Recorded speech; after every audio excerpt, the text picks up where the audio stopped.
اگر کسی دن آپ کا رشتہ کسی ایسے شخص سے ختم ہو جائے جس سے آپ بے انتہا محبت کرتے تھے تو اس کے سارے راز اور کہانیاں اکٹھے کر کے کسی کونے میں دفن کر دیں اور کبھی کسی کو اس تک نہ پہنچنے دیں، کیونکہ رشتہ ختم ہونے کے بعد بھی اخلاقیات مرنی نہیں چاہیے۔ شاید تم نہیں جانتے کہ پینک اٹیک کیا ہوتا ہے۔ اچانک سے گزرے ہوئے لمحات فلم کی مانند آپ کی آنکھوں میں چلنا شروع ہو جاتے ہیں، کسی کا چہرہ، کسی کی باتیں، پرانی یادیں اچانک سے انسان کو گھیر لیتی ہیں۔ یوں محسوس ہوتا ہے جیسے وہ سب کچھ ابھی آپ کے ساتھ پیش آ رہا ہو۔ یہ پینک اٹیک کبھی تو آپ کو ہنسا دیتا ہے اور کبھی آپ کو رلا دیتا ہے۔ آپ کو پتہ ہے، ہم پہ جب تکلیف آتی ہے تو ہم سب لفظوں کو تلاش کرتے ہیں۔ ہمارا دل چاہتا ہے کہ تب ہمیں کوئی ایسا انسان، ایسی دعا بتائے جسے پڑھنے سے ہماری ساری مشکلات آسان ہو جائے اور ہمارے دل کو سکون مل جائے۔ تب ہمارا جی چاہتا ہے کہ ہمیں کوئی ایسی دعا آتی ہو جس کی ترتیب سے ہمارا اللہ ہم سے راضی ہو جائے۔ تب ہم بس صحیح لفظوں کی تلاش میں ہوتے ہیں جو پر اثر ہوں۔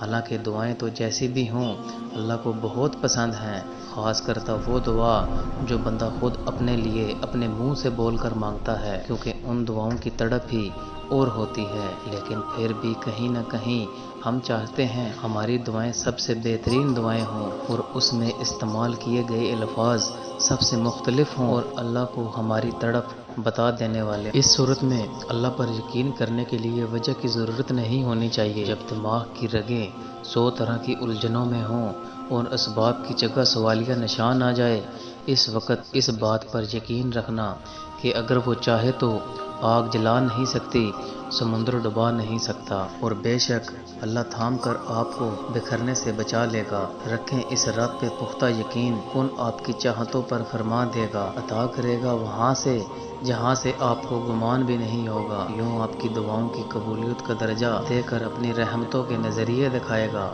آپ کے صبر کا بہترین انعام وہ یوں آپ کی جھولی میں ڈالے گا، گویا سکون کی ندیوں میں آپ کو اتار دے گا۔ کوئی یہ نہیں دیکھتا کہ آپ اس کے لیے کتنا کرتے ہیں، وہ صرف وہی دیکھتا ہے جو آپ نہیں کر پاتے۔ دنیا کے مشکل ترین کاموں میں سے ایک یہ بھی ہے کہ وہ مقام جو آپ نے ہمیشہ اپنے لیے سوچا ہو وہاں کسی اور کو دیکھنا اور برداشت کرنا۔ انسان کی زندگی ایک سفر ہے، اللہ سے لے کر اللہ تک کا سفر، اور اس سفر میں انسان بہت کچھ سیکھتا ہے۔ کچھ خوبصورت چیزوں سے سامنا ہوتا ہے اور کچھ چیزیں دل کو ریزہ ریزہ کر جاتی ہیں۔ ایسا لگتا ہے کہ دل کے ٹکڑے کبھی جڑ نہیں پائیں گے۔ انسان اس دنیا میں سکون ڈھونڈنے کی کوشش کرتا ہے لیکن نہیں ملتا، کیونکہ یہ دنیا سکون کی جگہ نہیں ہے۔ بالآخر زندگی کی تھکن، ٹوٹا دل، بکھری روح لے کر اکیلا سا رہ جاتا ہے، کیونکہ انسان غلط جگہ سکون کی آس لگا لیتا ہے، اس دنیا سے محبت کی امید کر بیٹھتا ہے، اور پھر یہ دنیا کب کس کی ہوئی ہے، کیونکہ محبت اور سکون دنیا سے نہیں بس خدا سے ملتا ہے۔ جس نے دل بنایا ہے اس نے اس کا سکون بھی وہیں رکھا ہے، خدا کی یاد میں۔ زندگی کے اس سفر کا مقصد ہی یہی ہے، اللہ کو ڈھونڈنے کی آرزو، اسے پانے کی جستجو، اور اللہ جسے اپنے لو لگا دے تو ان کی زندگی بھی حسین ہو جاتی ہے اور یہ سفر بھی۔ رابطہ نہ رکھنے سے یہ تو مان سکتا ہوں کہ گفتگو نہیں ہوگی، گفتگو نہیں ہوگی۔ گفتگو نہ ہونے سے کیا یقین ہے تم کو آرزو نہیں ہوگی، جستجو نہیں ہوگی؟ کیا تمہیں یہ لگتا ہے دل تمہیں بھلا دے گا، کوئی بدوا دے گا؟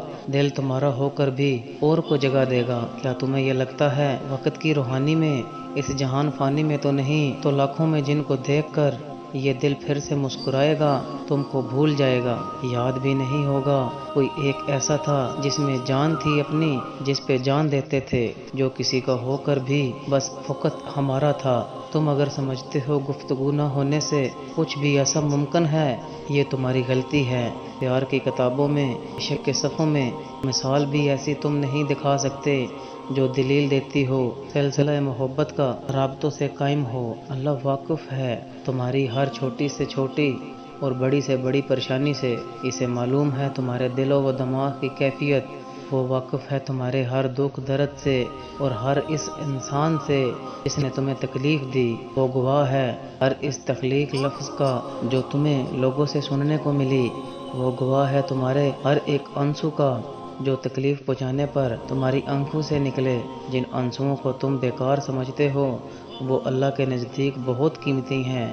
وہ گواہ ہے تم پر آنے والی ہر اس آزمائش کا جو تمہیں اس کے قریب لے آئی، ہر اس دکھ بھرے سجدے کا جو تم نے اس کے سامنے کیے۔ اس نے سنا ہے تمہیں جب کوئی اور نہ تھا تمہیں سننے والا، اسی نے دلاسا دیا ہے تمہیں جب کوئی اور نہ تھا تمہیں دلاسا دینے والا، اسی نے سمیٹا ہے تمہیں جب کوئی اور نہ تھا تمہیں سمیٹنے والا۔ اپنے اوپر آنے والی تکلیفوں کو تم بھول جاتے ہو لیکن وہ نہیں بھولتا، خود کے ساتھ ہوئی زیادتیاں تم بھول جاتے ہو لیکن اسے سب یاد رہتا ہے۔ بے شک وہ ہر چیز سے واقف ہے، ہر چیز پر قادر ہے اور وہی بہتر انصاف کرنے والا ہے اور تمہارا رب بھولنے والا نہیں۔ بس تم یقین رکھو اپنے رب پہ، پختہ بھروسہ رکھو اور دعا کرو، بے شک دعا سے معجزے ہوتے ہیں یوں اور کن فیکون سے تقدیر بدل دی جاتی ہے۔